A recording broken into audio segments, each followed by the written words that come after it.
Tvamadideva purusha purunam tvam hasya vishayam param nidhanam vetasi vedyam saparam shadam tvaya tatam vishvam manantarupam.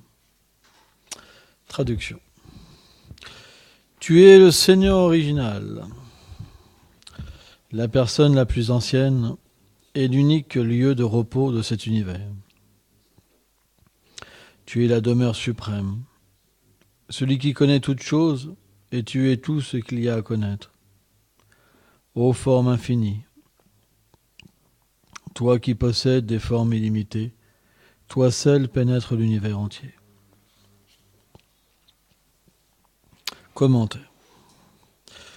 Srila Ramanujacharya dit: qu'est-ce qui dans l'univers et dans toute la création n'est qu'une partie du Seigneur suprême Krishna? Il est sans commencement, la demeure et le refuge de tous, le siège de la création et le lieu de la dissolution de toute création. Il est le connaisseur de tout ce qui est connaissable, et il comprend en lui tout ce qui est connu. Il est donc le but le plus élevé, et il est au-delà même de cet objectif. Toutes les existences sensibles et insensibles, passées, présentes et futures, toutes les existences toutes les existences sensibles et insensibles, passées, présentes et futures, sont imprégnées par lui sous sa forme de l'âme suprême. Ainsi, tous ces termes comme éternel, illimité, indestructible, omniprésent, omnipotent, omniscient, inconcevable, etc., ne peuvent se référer qu'à lui. C'est pourquoi seul Krishna est digne de recevoir les hommages de tous les êtres vivants.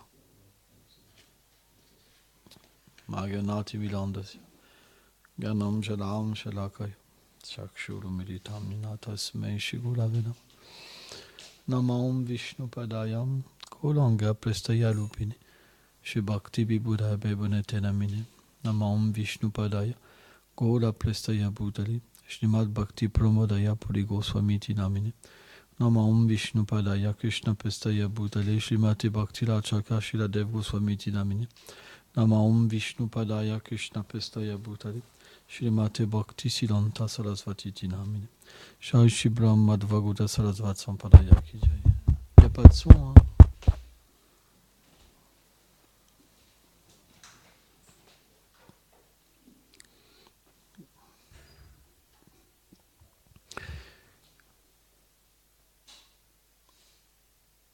Si on regarde toutes les Écritures, que ce soit Jésus, Mahomet, Bouddha, etc., personne ne dit qu'il est le Seigneur suprême. Et personne ne glorifie comme le Seigneur suprême. Jésus lui-même a dit: « Ô Père, tu es plus grand que moi. » On connaît cette histoire. Il avait un ami qui s'appelait Lazare. Et Lazare était malade. Et il y a une personne de sa famille qui est venue, en fait, pour dire à Jésus que Lazare allait peut-être mourir et qu'il devait venir pour l'aider. Et Jésus n'a pas accepté de venir tout de suite. Il est venu qu'un certain temps après que Lazare ait quitté son corps. Et je ne sais plus combien de temps, mais plusieurs jours. Et donc, quand il est venu, il a demandé qu'on retire la pierre de la tombe. Et c'était comme un peu un scandale, quoi, quelque part, parce qu'il était mort depuis tellement longtemps. Et quand ils ont enlevé la pierre, il y a une odeur nauséabonde qui est sortie, carrément. Ah ouais, carrément. Les gens se sont couverts le visage, ça sentait mauvais, quoi. Tout le monde s'est couvert le visage. Donc le corps était déjà en putréfaction, quoi. Et Jésus a prié, il a dit au Père: faites qu'ils ont foi en moi. parce qu'il était chargé de mission, Jésus. On appelle ça un Saktya-Vaishyavatar. Saktya-Vaishyavatar, c'est un jiva mis en pouvoir, qui reçoit la puissance du Seigneur suprême. Narayana Maharaj, il dit plutôt Vibhuti. Parce que l'être qui prêche les gloires du nom, de la forme, des attributs et des divertissements du Seigneur s'appelle Saktya-Vaishyavatar. Celui-là qui prêche un principe secondaire, simplement la grandeur du Seigneur suprême, et simplement Vibhuti, une puissance du Seigneur suprême. Il y a une différence, ouais. Narayana Maharaj explique. Donc Jésus est plus considéré comme Vibhuti que Saktya-Vaishyavatar, parce qu'il ne donne pas des informations sur le Seigneur suprême, il n'est pas venu pour ça. Il connaissait, mais il n'a pas venu le révéler. Hein, c'est comme Sankaracharya que Shiva lui-même, il a prêché l'impersonnalisme sous l'ordre du Seigneur suprême alors que c'est le plus grand Vaishnava. Donc il a dit au Père, faites qu'ils aient foi en moi. Donc il a demandé le pouvoir, parce que ce Seigneur suprême, il est la source de toutes les puissances. Mais Arjuna, quand Krishna lui fait voir sa forme universelle, il réalise que Krishna, il est la source, en fait, même de la forme universelle. C'est pourquoi il déclare que simplement tous ces noms, comme Allah, par exemple le grand, toutes ces choses qui glorifient la grandeur, elles ne peuvent être attribuées qu'à lui.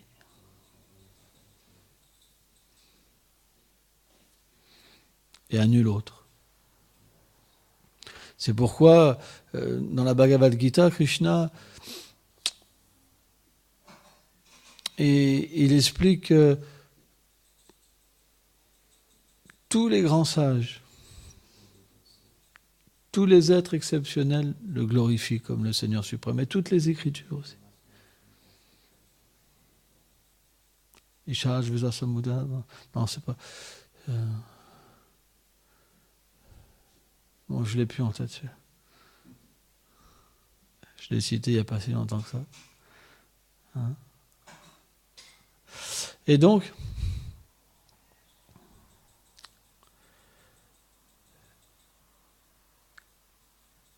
c'est aucune écriture, à part la Bhagavad Gita, où le Seigneur lui-même parle, n'existe en fait. C'est pourquoi la Bhagavad Gita, elle est directement les paroles du Seigneur suprême. Elle est une écriture majeure. Bhaktivinoda Thakur explique que ce Vaishnav Dharma, hein, cette conception pure du Dharma, on considère une écriture à sa pureté si elle contient la base de la Bhagavad Gita.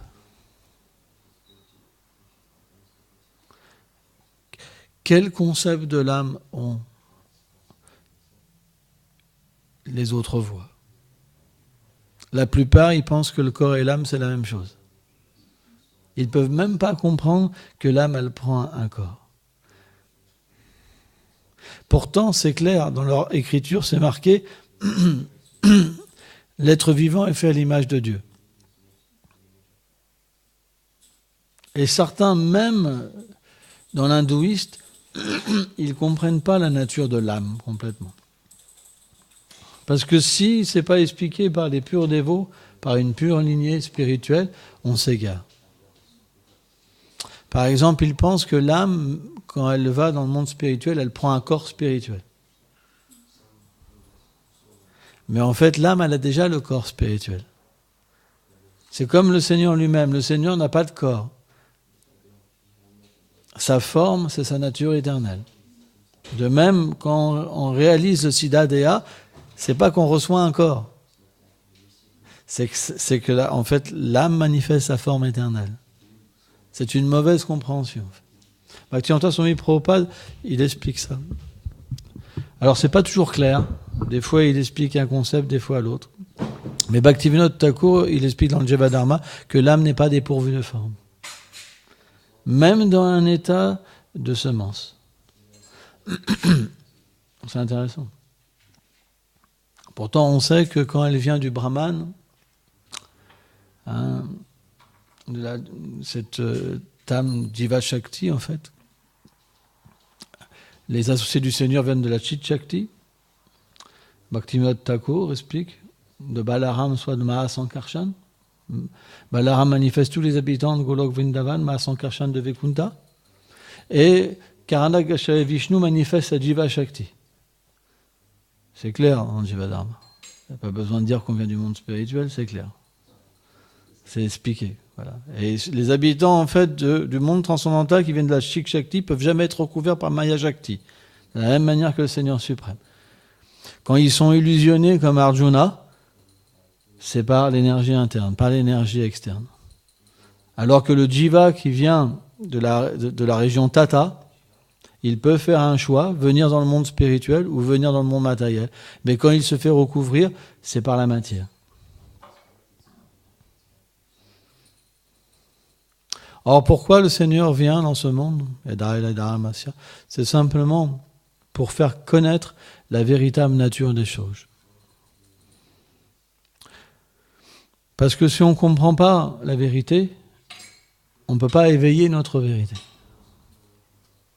C'est pourquoi les religions qui pensent que l'âme est matière, alors ils ne peuvent pas comprendre le Seigneur suprême. Et d'ailleurs, c'est intéressant, ces religions-là, pourquoi ils attendent le Seigneur? Pour avoir une destination matérielle, le paradis, et jouir du fruit des paradis. C'est pour ça qu'ils pensent que l'âme et le corps matériel sont une même identité.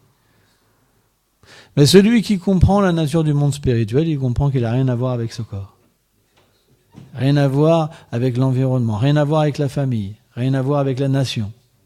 Qu'il est simplement dans cette situation due à ses activités passées. Les autres, ils ne peuvent pas, parce qu'ils sont attachés.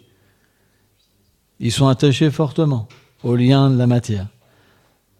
Et leur désir, c'est de même renaître avec leur famille. C'est la vérité. C'est pour ça que leur conception de l'âme, elle est mélangée, elle est mixte. Et leur conception de Dieu est aussi mixte. Au point qu'ils pensent que Dieu se fait chair.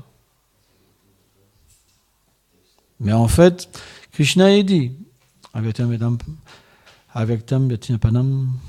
il explique dans ce verset que quand il vient dans ce monde, il n'a pas à prendre une forme illusoire. Il vient dans sa forme éternelle. Parce que le corps spirituel, il est supérieur au corps matériel. C'est complètement illusoire que penser que Dieu, la personne suprême, a besoin de prendre une forme temporaire, moche, qui pue, pour pouvoir s'adresser aux êtres vivants. C'est parce que c'est des êtres moudas. Leur intelligence, elle a été volée. Krishna, il explique, elle a été volée par les désirs matériels. Parce que leurs désirs sont tellement puissants qu'ils ne peuvent pas accepter comment est le Seigneur suprême. Parce que sans ça, ils devraient s'abandonner et abandonner toutes leurs mauvaises conceptions. C'est pour ça leur nature a été volée par l'énergie matérielle.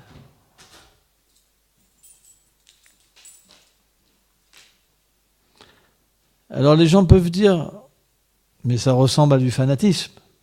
C'est pas du fanatisme, c'est simplement scientifique. La Bhagavad Gita, c'est un écrit scientifique. C'est le Seigneur qui explique le processus. Comment les gens sont illusionnés, comment les gens viennent à lui et comment les gens le rejettent. Ça ne veut pas dire que lui ne les rejette pas. Ça ne veut pas dire que lui les rejette, mais il crée d'autres voies pour leur permettre de progresser. La voie du karma, pour les gens qui ont des désirs matériels, la voie du Gyan pour des gens qui veulent renoncer aux désirs matériels, mais qui ne peuvent pas accepter la forme du Seigneur suprême et s'abandonner à lui. Donc en ce moment, nous-mêmes, bien que nous soyons dans une voie parfaite, dû au désir qu'on a ou qu'on construit, on ne peut pas s'abandonner. L'énergie matérielle est très puissante, extrêmement puissante. Au lieu de s'attacher au Seigneur, on s'attache à d'autres êtres vivants, encore et encore et encore. Parce que c'est la puissance de Maya. Neviyesha Gunamai. L'énergie matérielle est très puissante. Elle ensorcelle les êtres. Bien que vie après vie, les êtres ont eu des enfants, ont été une femme, ont été un homme, vie après vie, vie après vie, vie après vie, qu'ils ont fait les mêmes erreurs, ils recommencent encore et encore. Parce que c'est la nature de ce monde. C'est pour ça que Krishna il dit cette nature matérielle, elle est impossible à dépasser. Parce qu'on ne peut pas, tant qu'on est conditionné par les 3 gunas, par les 3 modes de la nature matérielle, ignorance, passion et vertu, on ne peut pas voir ce Seigneur suprême. On ne peut pas s'adresser à lui. On ne peut pas développer la dévotion. C'est très difficile. Donc automatiquement, comme l'âme, elle est faite pour l'amour, et qu'elle a besoin d'exprimer son amour avec d'autres êtres vivants, à l'état conditionné naturellement, c'est comme quelque chose elle est forcée en fait d'accepter des relations dans ce monde. Et naturellement, de nouveau, le Seigneur devient éloigné. C'est comme ça. Qui on a dans notre cœur? Est-ce qu'on a Krishna? Ou on a un mari? Ou une femme? Ou, je ne sais pas, un chien, un chat, un serpent, une grosse araignée velue? Qui on a dans notre cœur? Donc, on pourrait être fataliste et se dire, mais alors, ça va être difficile, comment Krishna va pouvoir nous sauver? Parce qu'on ne peut pas s'attacher à lui. C'est difficile de s'abandonner à quelque chose qu'on ne voit pas. J'essaye, mais c'est difficile. Krishna est très miséricordieux. C'est pas que Krishna n'accepte pas qu'on s'attache aux êtres vivants. Parce qu'il comprend. Il est le créateur. Mais il va utiliser naturellement notre situation pour nous permettre de renforcer notre foi. Par exemple, un couple Vaishnave, ils sont considérés comme des amis. S'ils s'attachent, ils sont comme des ennemis. Parce que l'attachement, c'est comme un poteau, ça veut dire que vous ne pouvez pas aller vers le Seigneur suprême. L'amitié, ça veut dire qu'ils doivent se détacher pour aller ensemble vers le Seigneur suprême, devenir des vrais amis. C'est pour ça que Bhaktivedanta Swami Prabhupada dit dès le moment où l'être se marie, il se détache. C'est le dharma en fait du mariage Vaishnava. C'est ensemble se détacher pour développer la bhakti. Donc, ce processus, si on le suit véritablement, il est merveilleux. Il n'est pas un obstacle. Mais qui suit ça? Parce que tout le monde veut jouer Radha et Krishna dans ce monde. Allez demander, par exemple, aux jeunes qui sont amoureux, de leur demander de ne pas perdre trop de temps, parce qu'ils vont être fatigués le lendemain pour pratiquer leur sadhana, etc. Maya est puissante. Maya est très puissante. Bien que chaque seconde est tellement importante parce que la mort va venir nous chercher. Bien qu'on devrait prendre chaque instant pour simplement chanter et s'absorber pour devenir un pur dévot, on pense que travailler c'est plus important, gagner de l'argent. C'est de la folie. Parce qu'au moment de la mort, on réalisera qu'on n'a pas obtenu la qualification. On va le réaliser. Quand ça va venir, on va devenir très sérieux, mais c'est pas forcément. Et encore, c'est pas sûr. C'est même pas sûr. Parce que l'attachement sera là. Si on est trop attaché à la matière, on va avoir peur de perdre nos attachements. On va devenir comme des fous. Vous avez déjà vu des gens qui vont mourir et qui vont perdre leurs proches? Ils sont tellement en anxiété. Ils vont dire, mon seul regret, c'est de te perdre. Parce qu'il y a l'attachement. Donc, Bhaktivedanta Swami Prabhupada, il dit que le but de la pratique spirituelle, du service de dévotion, c'est de cultiver l'attachement pour qu'au moment de la mort, on ne soit plus attaché qu'à Krishna. Parce que le dernière pensée au moment de la mort, c'est notre direction. On ne pourra pas tricher, on ne pourra pas se rappeler de Krishna si on n'est pas attaché à Krishna. Moi, j'ai eu cette expérience quand j'étais jeune dévot.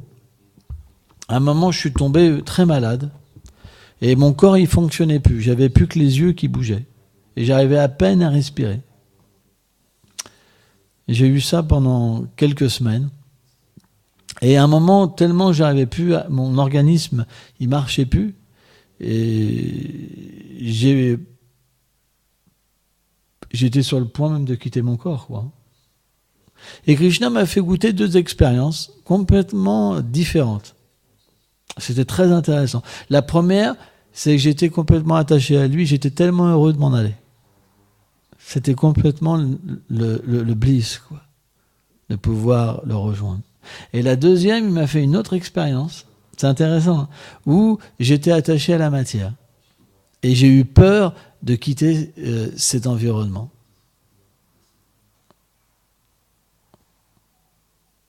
Mais pourtant, il faut le quitter.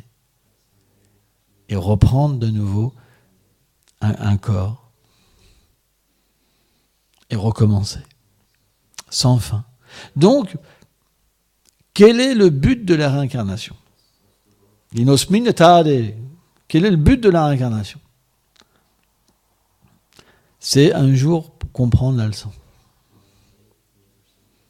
Et arrêter. Et puis se faire avoir. Comme Bharat Maharaj.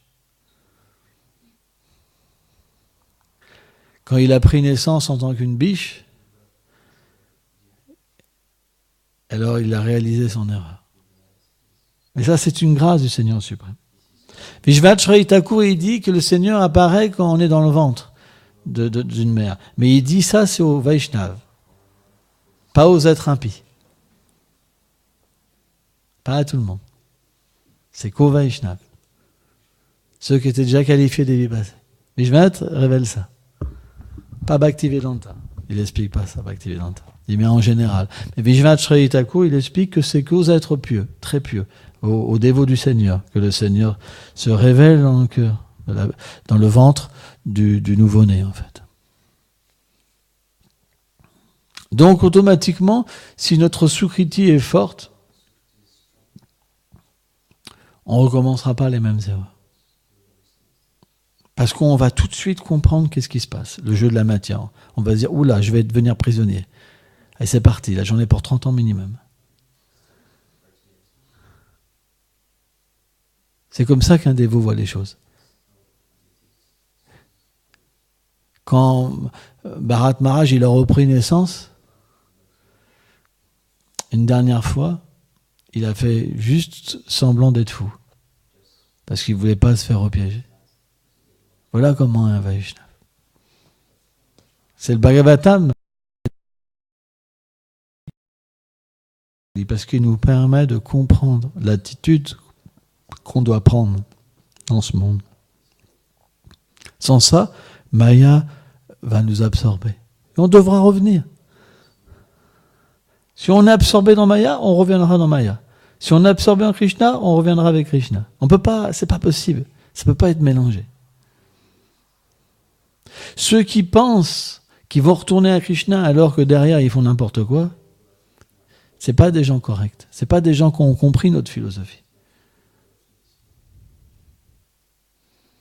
Si on vit dans la vérité, on ira à la vérité. Si on vit dans le mensonge, la duplicité, on restera dans le mensonge et la duplicité. C'est le monde main derrière.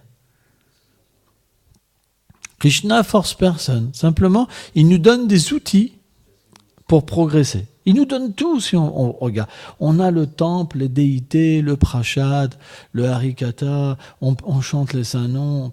On a tout pour progresser. Mais qu'est-ce qu'on en fait véritablement?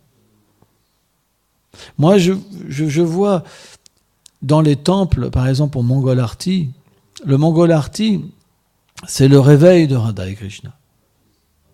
C'est des moments tellement privilégiés. On a beau en parler, mais tout le monde, les gens qui viennent au Mongol Arti, qu'est-ce qu'ils comprennent du Mongol Arti? Ils n'ont pas de sentiments, ils n'ont pas de méditation. Ils sont comme les courgettes, sans conscience. Et c'est dommage.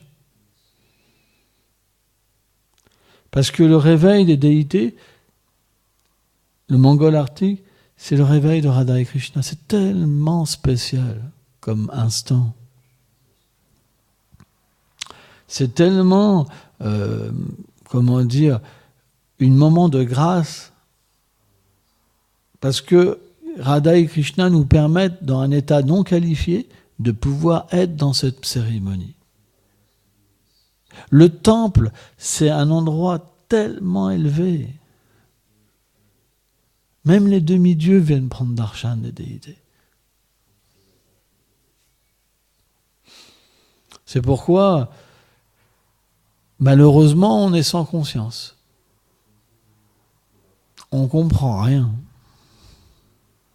Mais pourtant, les choses sont là. Si on écoute les Vaishnavas et qu'on applique leur enseignement, graduellement, notre conscience va s'ouvrir. On va pouvoir percevoir et développer des sentiments. Mais si simplement on est là d'une manière externe, juste pour vivre la vie communautaire, c'est pas ça le Vaishnavisme. Le Vaishnavisme, ce n'est pas une vie communautaire. Le Vaishnavisme, c'est le monde transcendantal. Ça n'a rien à voir. Vaishnavisme, ça veut dire Radha et Krishna. Et nous sommes dans une situation d'introduction dans le monde transcendantal. Ce n'est pas une vie communautaire. On met une conception comme ça parce que les gens n'ont pas de qualification. Ils n'ont aucune qualification. Mais parce qu'ils n'ont pas de qualification, ils ne peuvent pas avoir des bons rapports entre eux. Et parce qu'ils n'ont pas de bons rapports entre eux, qu'est-ce qui se passe? Ils pensent que le temple est un endroit ordinaire. Ils ne passent même pas voir les déités. Ils ne passent même pas voir les déités. Ils n'ont aucun amour pour Krishna. Ils pensent que la déité, c'est la matière. C'est une preuve. Vous allez en Inde, vous voyez les gens, ils font 8 heures de queue pour voir la déité. Tous les jours, il y en a. Mais leur cœur, il est différent. Parce que Krishna se révèle à eux. Il n'y a même pas de queue à faire. Il y a juste 5 minutes, même ça. Il y en a qui ont 5 minutes de voyage, ils passent même pas. Quelle sera leur destination? Krishna vient pour les sauver, ils n'en profitent pas. Déjà, le futur, il est déjà tracé, on n'y peut rien. C'est un choix. Il y a des choses plus importantes que prendre darshan du Seigneur suprême. Donc ça veut dire qu'ils ne sont plus dans l'importance de la matière que du monde transcendantal. C'est une preuve. Donc on sait déjà le futur de la personne. Parce que c'est son choix. Krishna fait tout pour nous sauver, mais on gâche l'opportunité. Pourquoi? Parce qu'on veut voir par nous-mêmes. On n'a pas foi dans les Écritures. On n'a pas foi dans les Écritures. Aucune foi. On a foi en nous. On crée notre conception. Et on se retrouve tout seul, face à la difficulté, sans aide. Aucun goût pour chanter, tous les jours. Aucun goût pour voir la déité du Seigneur, tous les jours.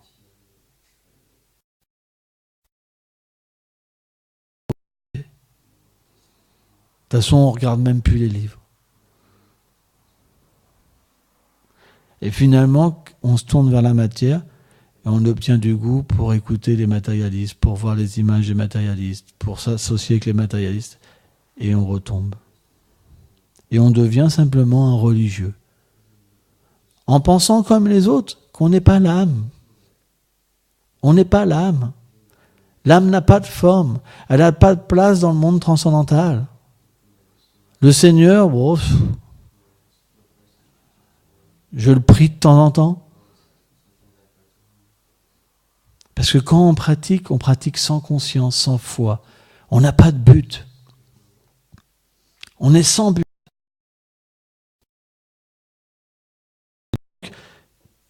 Les jours passent et ça devient difficile de rester dans cette situation. Donc c'est pourquoi, comment dire, on peut toujours se réveiller, on peut toujours s'abandonner. Krishna attend, il est dans le cœur. Il faut prier le Seigneur suprême. Srila Bhakti-Vibuddha-Bhakti Goswami Maharaj, il explique qu'on devrait prier pour avoir de l'humilité. Parce que sans humilité, il n'y a pas le goût pour la pratique dévotionnelle. Chaitanya Mahaprabhu a dit il a expliqué que sans humilité, la bhakti ne peut pas s'éveiller. Le goût ne peut pas s'éveiller. Sans le fait d'être tolérant. D'offrir son respect sans vouloir recevoir du respect. C'est impossible de goûter la dévotion. On devrait prier le Seigneur suprême pour que ces 4 qualités viennent dans notre cœur. C'est le seul espoir qu'on a. Tant qu'on restera orgueilleux à penser que j'ai raison, à faire notre truc, notre religion, on sera comme des aveugles. Mais si on peut venir avec un cœur tout le temps repentant, en comprenant qu'on s'est trompé, qu'on ne comprend rien, alors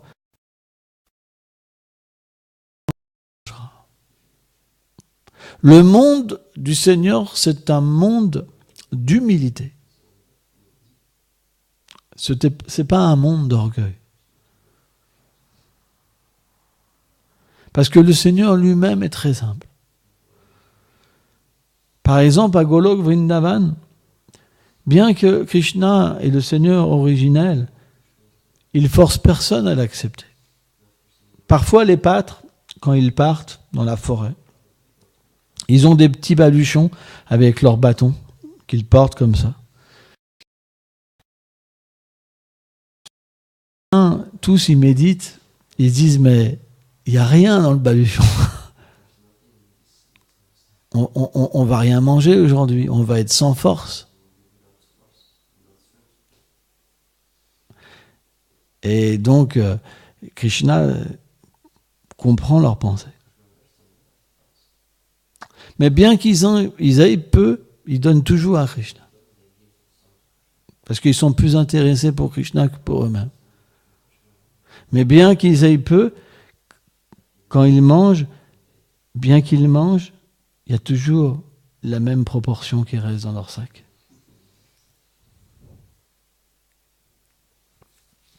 Parce que Krishna est comme ça. Krishna comble tous les désirs. C'est pour ça qu'ils aiment être avec Krishna. Parce que dès qu'ils veulent quelque chose, ça se manifeste. Il n'y a aucun manque. Donc, cette vie sans manque, on peut l'avoir par la foi. C'est pas d'un être ordinaire qu'on a besoin, qui est plein de défauts et qui nous fait souffrir, ou d'enfants. On a besoin de l'affection d'une personne qui est illimitée, qui est remplie de qualité. C'est ça qu'on cherche depuis des milliards de vies. Donc, les pâtres, ils n'ont aucun problème. De la même manière, un jour, les pâtres, ils se sont plaints à Krishna. Parce qu'ils avaient faim. Au point que Sridham, il a dit à Krishna, il a dit, si tu ne trouves pas de la nourriture, on va mourir certainement. Qu'est-ce qu'a fait Krishna? Il a pris sa flûte, il a commencé à jouer de la flûte. Et là, tellement de préparations sont apparues en fait. Des rasgouls, du kir, etc. Et là, les pattes, quand ils ont vu ça, ils sont devenus comme des tigres. Ils se sont jetés en fait sur toutes les préparations et ils ont mangé en glorifiant Krishna. En fait,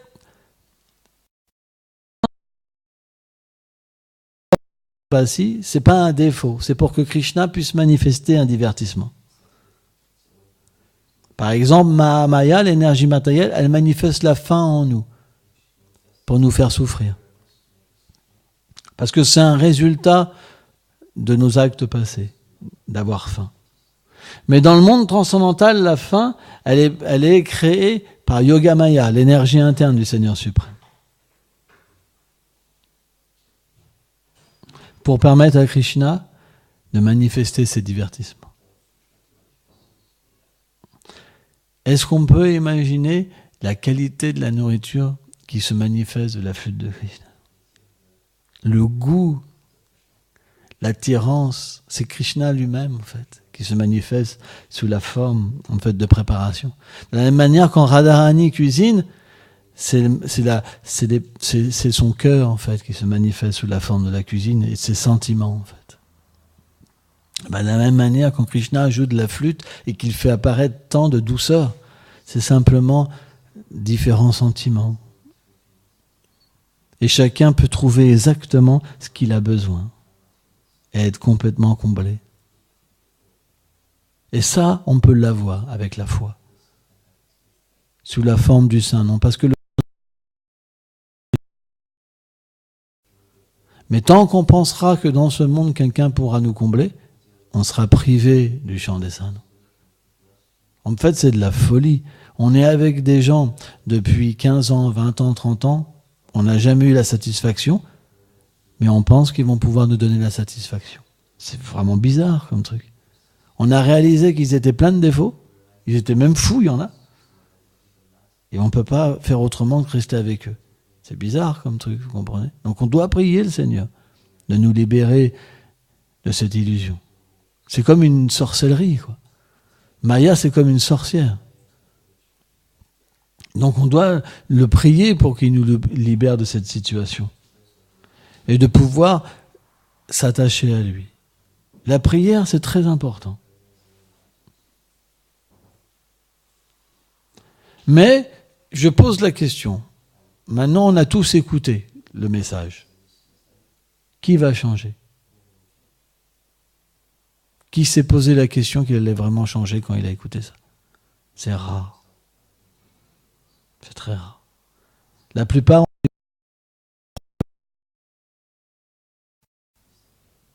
Quelle sera notre destination? Quand Krishna il dit Baunam Jamte Papatante, il faut des millions d'existences. C'est pas de sa faute, c'est nous qui ne voulons pas accepter les choses. Vous comprenez? C'est quand même une réalité. Bien qu'on écoute, on ne peut pas. Parce que c'est les attachements.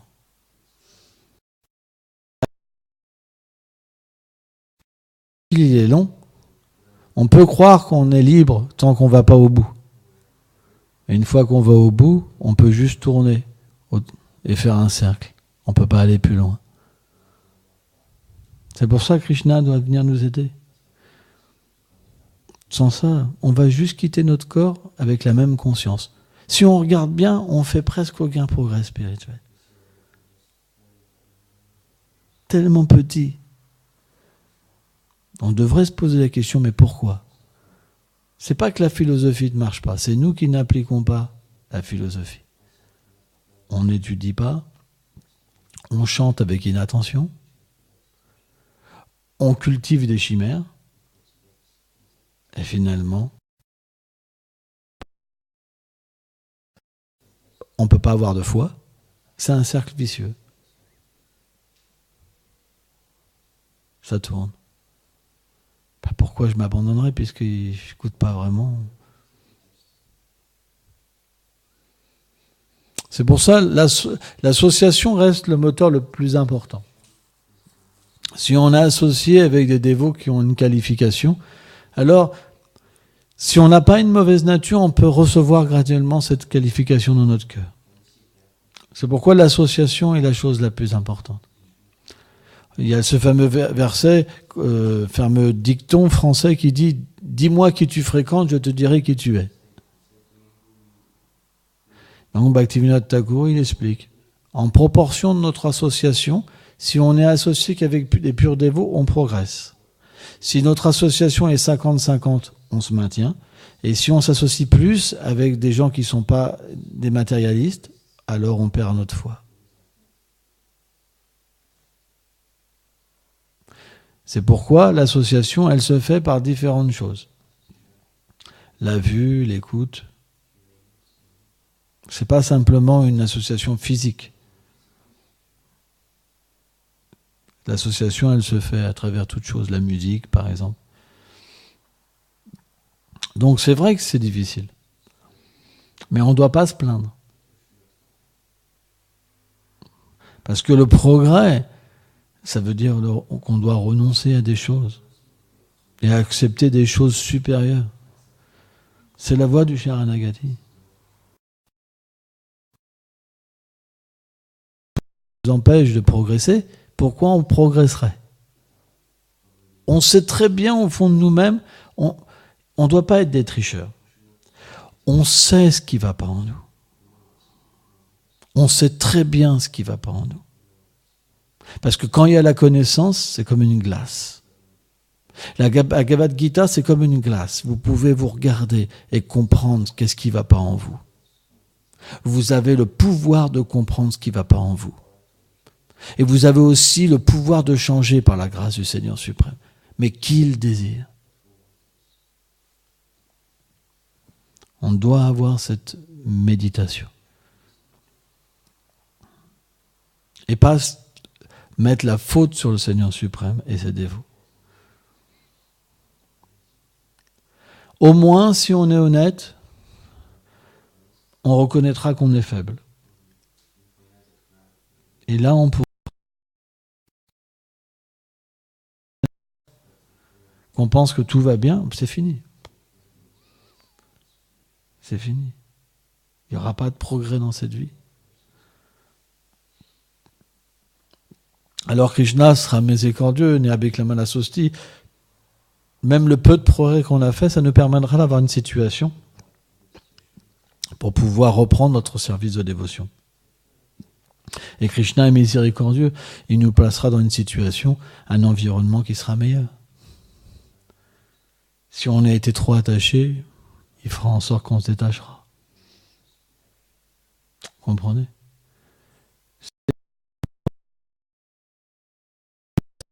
Puissante. On ne peut rien faire contre cette énergie. Elle est illimitée. On est juste un atome spirituel. On ne peut rien faire contre Maya.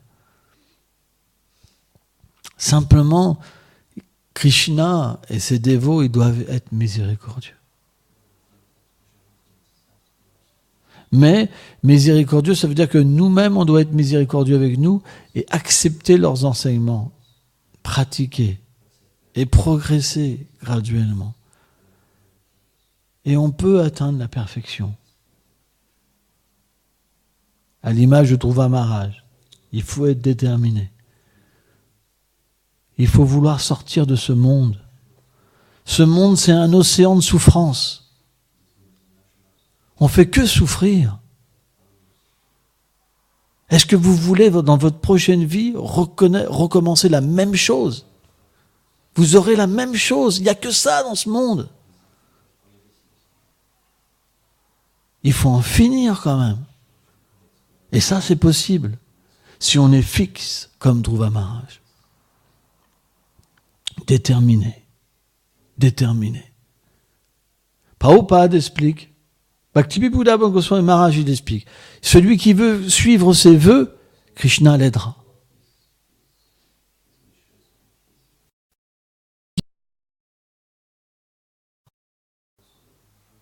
Parce que Krishna, c'est pas un être ordinaire. Si on dépend de lui, c'est lui, Maya Dakshina Paketi, c'est lui le contrôleur de Maya. Maya, elle agit sous sa direction. S'il fait ça, on peut devenir un pur dévot. C'est pourquoi c'est juste une question de foi.